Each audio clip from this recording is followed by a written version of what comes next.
Well, they're talking about, I'll go ahead and put this on Inside Out. They're talking about gun control. They're talking about all this stuff regarding parents and stuff.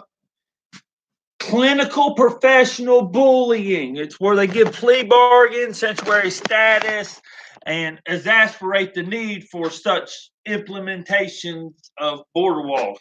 Now, whether it's on the county levels, solely, it's primarily implemented within the county without any checks or balances between the school, social services, the judiciary, and our sheriff's department's pretty good at just being responsive instead of intrusive to me. But I got so many blemishes and blackouts. I don't know what they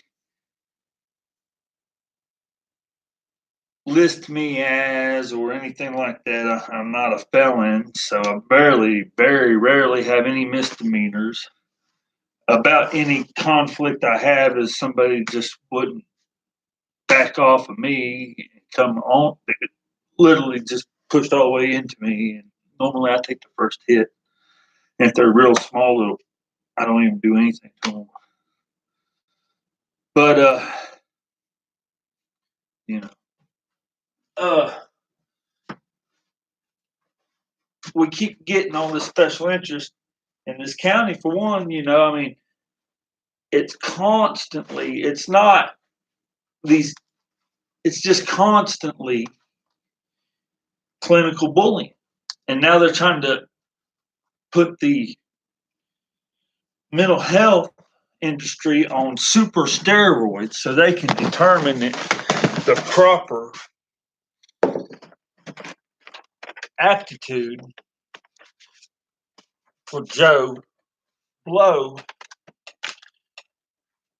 to become anything. And once they declare a certain aptitude, it's not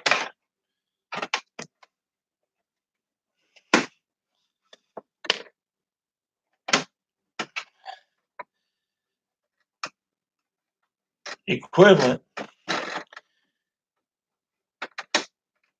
they're going to deem you a certain level of something, is what I feel.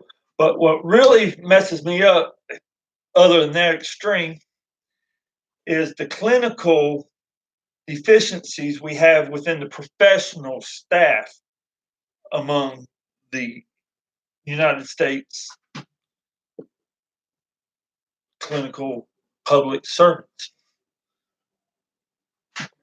Because if you're self proclaimed, because you participated, and all you have to do, just regardless of who you are, is participate and get moved up the levels.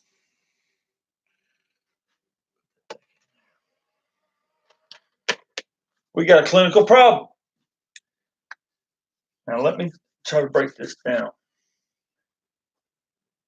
Clinical professional bullying is everything that we've been experiencing for the last since Nancy Reagan's DARE program, where they constantly ask you questions, constantly force these kids to entertain thoughts of sex, drugs, and self mutilation.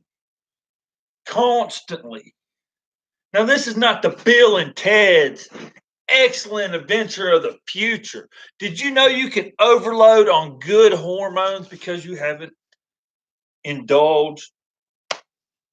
And you got them good hormones and that upbeat, but then you get the underlying issues that you don't ever confront, or that you got too much positive energy that it's not going to be something you're capable of confronting. It's going to overload. Because if you're too damn happy, there's something wrong. You're either absolutely got it made living on somebody else's back, which I've experienced a little bit more than the average share, or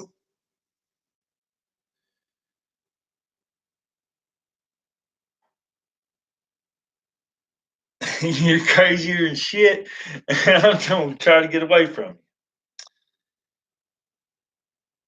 Aggressive people try me all the time.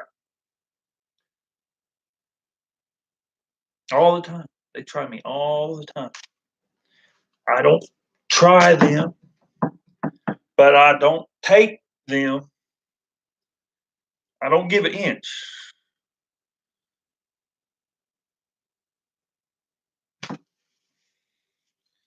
So yes, I try to set a standard that it's not to be tolerated to damn be fucking beating up on people every now and then because they try you every day.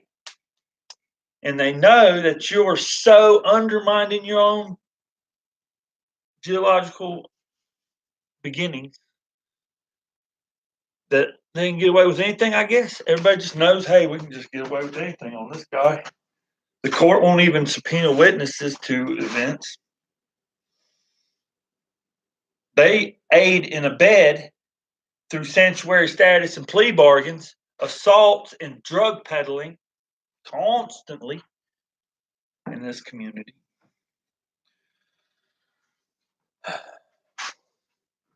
And you're wondering why on C-SPAN today, Valentine's Day, which everybody can coincide them, all these things that they talk about, the shootings and the Valentine massacre and all that shit. I don't even want to speak it into existence. I don't want to see it. I don't want to hurt nobody. Everybody's capable of hurting somebody. It's not good. And we got these clinical professionals that are starting up these mental health doctorates in this local university town. And then we have high school that the superintendents and the only thing that they're really talking about is that we get maximum money because we've had maximum use of our maintenance staff and that's taken care of. And now we got this presentation, which I just witnessed this week. I didn't sign up for it, on statistics of the clinical professionals and of only a certain quarter of a percent, just a little bit over a quarter percent of the participants that participated. So, like 75% of the nation didn't want to, or of the community didn't want to participate, evidently, roughly, is how I translate that. They had a raise in all these bad activities other than psychoactives, which is staying steady. I don't know.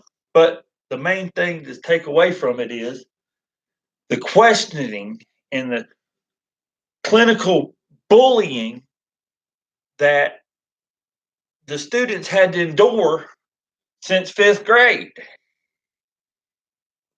Remember all them uncomfortable questions that were just slightly uncomfortable back in the day, or leading you into a certain situation which wasn't a good situation, but they wanted to answer anyway? Remember all them kind of questions like that from that whatever test that was? You don't remember them years? Oh yeah, we had them years. And it's 10 times worse and it's distributed throughout the school. Maybe instead of homework, we should have check off, send the envelopes home with the parents. We'll look at the material, and if we don't see something appropriate for our child, we'll take it out and send it in, and they can study it without that content. There's no sense in asking redundantly, beginning of the year, end of the year, questions of sex, drugs, self-mutilation, and violence. There's no sense in allowing them to entertain that question clinically, pose that question, bring that kid's mindset from, hey, that's a video game. No, wait a minute. Does the video games make you feel like do do do do do do do to little doo doo? Why ask that question? That question shouldn't be asked. So that's clinical violence. Gotta go work right about 20 minutes.